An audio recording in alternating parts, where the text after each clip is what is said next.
রোজ রাত্রে আমাদের মাম্মাম যখন ওই জিরো পাওয়ারের নীল লাইটটা দেখে ও বেশ খুশি হয়ে যায়। তাই ওর জন্য একটা নতুন জিনিস অর্ডার করলাম। এটা দেখো, এটা যদি রাত্রের অন্ধকারে ঘরের মধ্যে জ্বালানো হয় তাহলে উপরের সিলিংয়ে বেশ চাঁদ তারা এই সমস্ত কিছু দেখা যাবে। মনে হলো এটা ওর বেশ পছন্দ হবে, তাই অর্ডার করেই ফেললাম। তাই আনার পর দেখো এরকমই দেখতে লাগছে। এটা প্লাগে দিয়ে কিন্তু অন করতে হয়, আর এখানে একটা ডেটা কেবিলও দিয়ে দিয়েছে। তো এবার চলো এটাকে অন করে দেখা যাক। আর এটা কিন্তু খুবই রিজনেবল প্রাইসে আমি পেয়েছি, খুব বেশি দামের নয়, অ্যামাজনে অর্ডার করেছিলাম। আর দেখে মনে হলো যে ওর পছন্দ হবে। এখন দেখা যাক চালানোর পর ও দেখে কি রিয়্যাক্ট করে।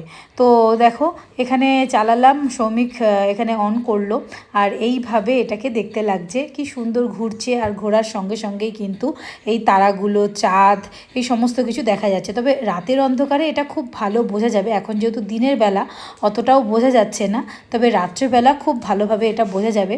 রাতের অন্ধকারে কীরকম এটাকে দেখতে লাগছে সেটাও তোমাদের সঙ্গে শেয়ার করব। তবে এখানে ব্যাটারির ফাংশনও কিন্তু দেওয়া রয়েছে। তোমরা চাইলে ব্যাটারি দিয়েও এটাকে অন করতে পারো, আবার প্লাগে দিয়েও কিন্তু এটাকে অন করা যাবে। তো কম টাকার মধ্যে বাচ্চাদের পছন্দের খুব ভালো একটা জিনিস এইটা। তোমরা চাইলে তোমাদের বেবির জন্যও কিন্তু অর্ডার করতেই পারো।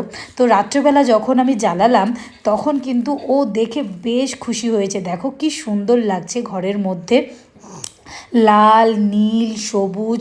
দেখো ওরা আস্তে আস্তে কালার চিনতে শিখছে, তো ওদের কাছে এগুলো ভীষণই একটা অ্যাট্রাকটিভ জিনিস।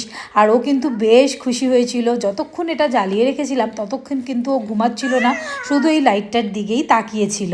তো আমার তো বেশ পছন্দ হয়েছে, আশা করছি তোমাদের বেবিরও কিন্তু বেশ পছন্দ হবে। তো আমার মতো তোমরাও চটপট অর্ডার করে ফেলতেই পারো এই জিনিসটা। আশা করছি আমার বেবির মতো সবার বেবিরই এটা খুব ভালো লাগবে।